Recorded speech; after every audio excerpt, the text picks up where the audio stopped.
Good morning, children. I am Anmol Messi, PGT Physics, Mount Litra Z School, Jhansi. Children, today we are going to start with a new chapter. The name of the chapter is Magnetic Effects of Current. I am going to tell you the introduction of the chapter, as in what exactly magnetic field is, how can we form magnetic field, and what is the effect of current, how current forms magnetic field.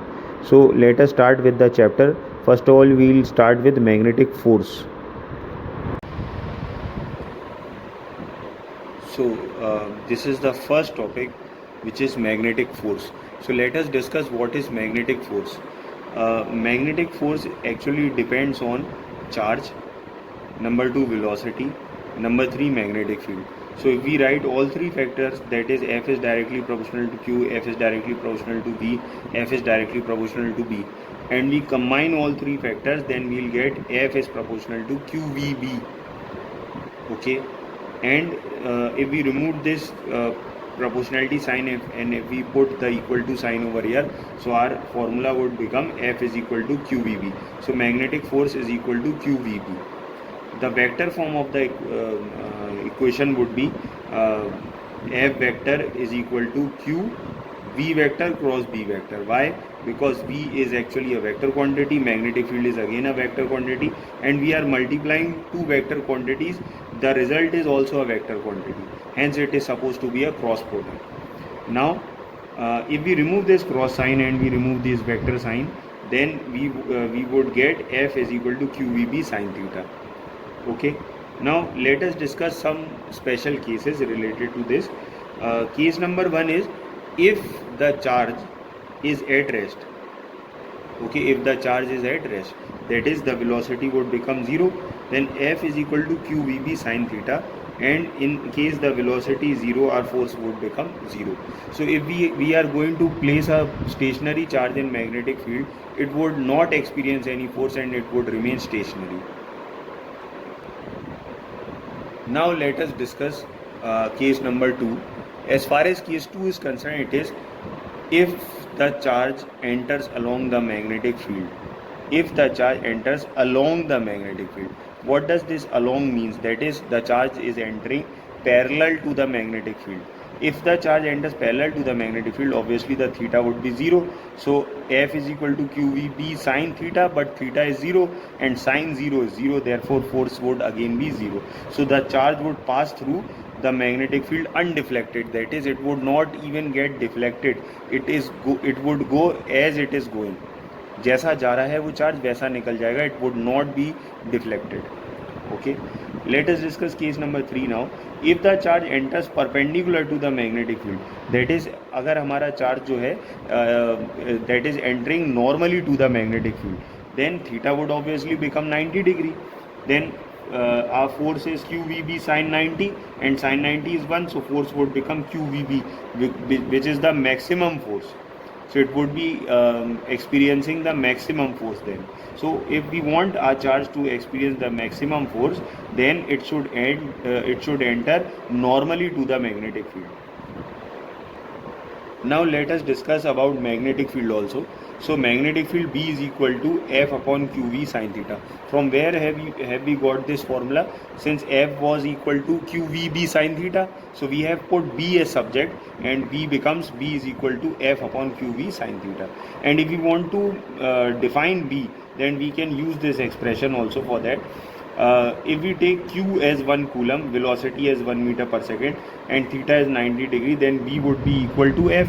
So the SI unit of B is Tesla, and the definition would become that magnetic field is the magnetic force when 1 coulomb charge moving with 1 meter per second velocity enters normally to it. This is the definition for magnetic field, and its SI unit is Tesla. It is represented by T. Its CGS unit is also there. Its CGS unit is Gauss. Now let us discuss the relation between magnetic force and current. Obviously we say that whenever charge flows in a wire or whenever current flows in a wire, there is magnetic force around the wire which is developed. So obviously there should be a relation between the current and magnetic force. So since force is equal to qvb sine theta, and instead of v we can write displacement upon time, that is length upon time, because obviously in a wire displacement would be the length of the wire. Okay, now this q by t could be written as I, that is current. So force would become F is equal to ILB sine theta. Now we have got two expressions for magnetic force, one in terms of charge, which is F is equal to QVB sine theta, and the other one is in terms of current, which is F is equal to ILB sine theta. Let us also discuss Lorentz force. It is actually it is not something different, but the magnetic force that we are calculating right now, it is actually it is being named as Lorentz force, and it is studied separately as a law given by Lorentz. Okay, so let us discuss the Lorentz force. Lorentz force is divided into two parts.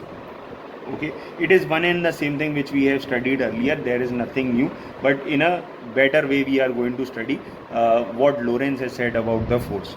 Okay, so Lorentz force is of two types. One is Lorentz electrical force, the other one is Lorentz magnetic force. All right, first of all let us discuss Lorentz electrical force, which is actually equal to QE. F is equal to QE. This we have studied in the chapter 1 and 2 as well.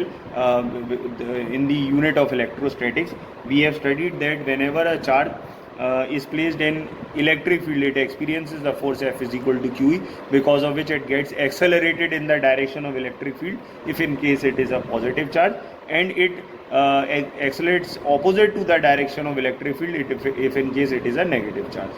So this is what is known as Lorentz electrical force. As I said, it is one and the same thing that we have covered earlier. It is just given a new name, Lorentz force. Okay. Now this is Lorentz magnetic force. Again, as I said, it is nothing new. It is one and the same thing which we have studied earlier. So as you can see here, F is equal to QVB sine theta, and here I am writing V is equal to 0. That is, I am taking a case that if in case the charge is stationary and it is placed stationary in magnetic field, then what would happen? Nothing would happen, since its force would become 0. V is 0, therefore force would also become 0. Nothing would happen to the charge, it would remain stationary.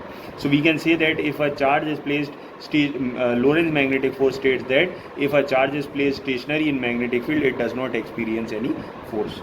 However, if a charge enters perpendicular to the magnetic field, it experiences a force F is equal to QVB, which is the maximum force. If we want to calculate the total Lorentz force, then we can easily calculate the total Lorentz force. It would be Lorentz electrical force plus Lorentz magnetic force.